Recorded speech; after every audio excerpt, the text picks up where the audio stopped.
Come to your squares, your streets. Make yourselves visible and heard. Нет войне! Нет войне! Нет войне! Нет войне! Нет войне! Нет войне! Come out to your squares, your streets. Make yourselves seen. Make yourselves heard. Russia is living through an apocalypse. The people are no longer silent. Trust in Putin is crumbling. Millions stand on the edge of open revolt. Moscow burns. St. Petersburg shakes. Protests erupt across the country, spreading from distant republics to the very heart of the Federation. From Komi to Bashkortostan, the slogans are the same: no to war. Putin, get out!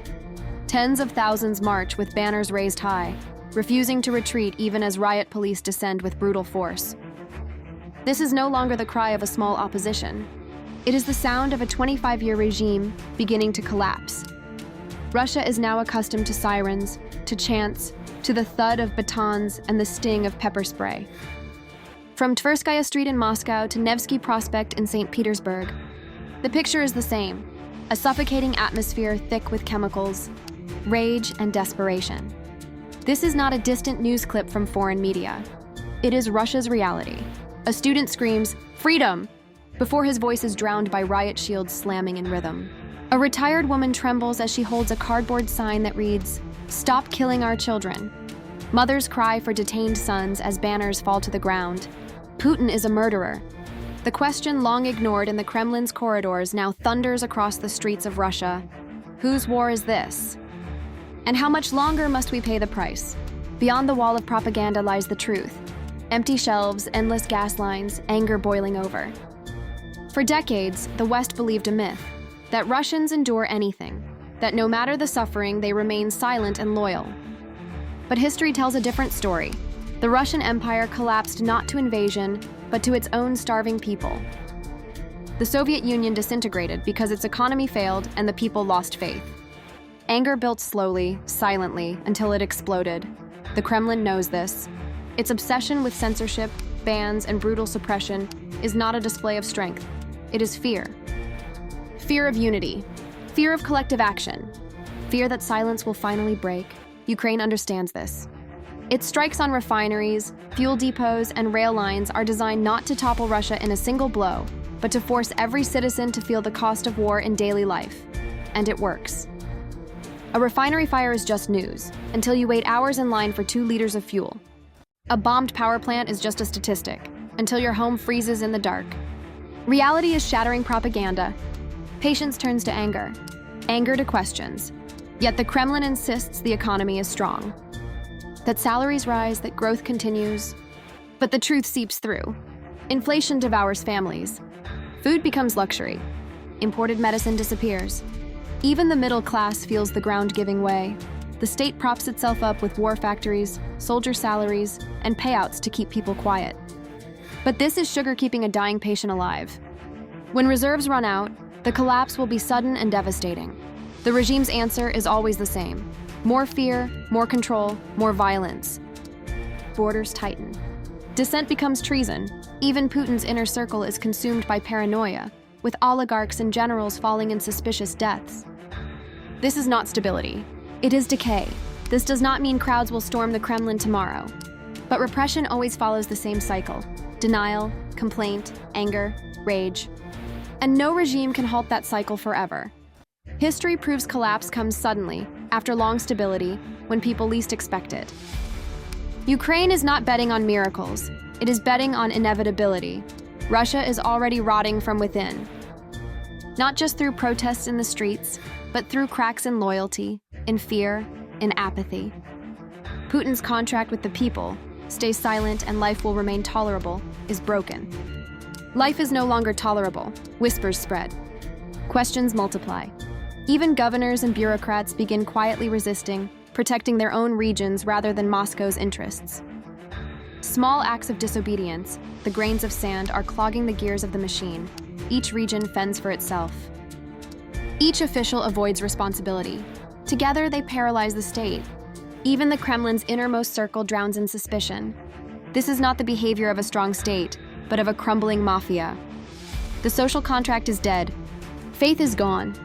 Survival now means resistance. Russia is held together not by loyalty, but by brute force. And brute force is running out. Tens of thousands fill the boulevards, their banners defiant, their chants relentless. Riot police charge, batons raised, shields clashing, but the people do not scatter. They stand. They endure. They scream louder. This is no longer the voice of a fractured opposition. This is the voice of a nation awakening from decades of fear. Russia today is a land of sirens, flashing lights, and suffocating smoke. Streets that once hosted parades and festivals now echo with screams, with the thud of boots, with the choking sting of pepper spray. On Tverskaya Street in Moscow, banners collapse under the weight of water cannons. On Nevsky Prospect in St. Petersburg, grand facades are stained with graffiti and blood. This is not a foreign invention. It is not Western propaganda. It is Russia's own reflection in the cracked mirror of history. A student barely 20 shouts freedom before his voice is drowned by the crash of riot shields. An elderly woman, trembling, clutches a sign scrawled with shaking hands, "Stop killing our children." A mother pleads outside a detention van, her son inside, her cries echoing into the night. Putin is a murderer. The Kremlin once believed it could drown these voices in silence. But the silence is gone. The question spreads like wildfire. Whose war is this? How much longer must we pay the price? Behind the facade of stability, the cracks widen. Supermarkets hide empty shelves with rearranged displays. Gas stations limit drivers to a few liters of fuel. Pharmacies whisper of vanished medicines. Even in the glittering streets of Moscow, hunger gnaws at the edges of comfort. For decades, the world believed a myth that Russians can endure anything. That no matter the hunger, no matter the pain, they remain silent, loyal, unbroken. But history laughs at this myth. The Russian Empire collapsed not to enemy armies, but to starving workers in the streets of Petrograd. The Soviet Union dissolved not under American missiles, but under the weight of an economy that could no longer feed its people. The pattern repeats. Slowly at first. Then suddenly, Ukraine knows this well. Each strike on a refinery, on a fuel depot, on a railway hub is not just a military move. It is a psychological one. When flames consume a fuel plant, the Kremlin issues reassurances. But what do reassurances mean to the truck driver waiting in line for hours to fill his tank? To the family shivering in the dark after a power station is destroyed? To the mother holding her sick child as the medicine shelves remain bare? Reality pierces propaganda. Reality cannot be hidden. The Kremlin insists the economy is stable, stronger than ever. But inflation grows like a shadow, devouring wages and savings. Meat disappears from the table. Fruit becomes a luxury. Imported goods vanish altogether. Even the middle class, once Putin's strongest pillar of support, feels the floor sinking beneath them. The state props itself up with war contracts and soldier salaries. Factories run night and day, producing weapons instead of tractors, missiles instead of medicine.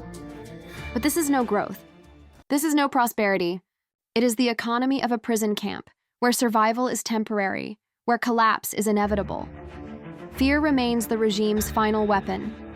Fear of arrest, fear of torture, fear of disappearing in the night. But fear erodes with repetition. Every baton strike creates another witness. Every prison cell creates another martyr.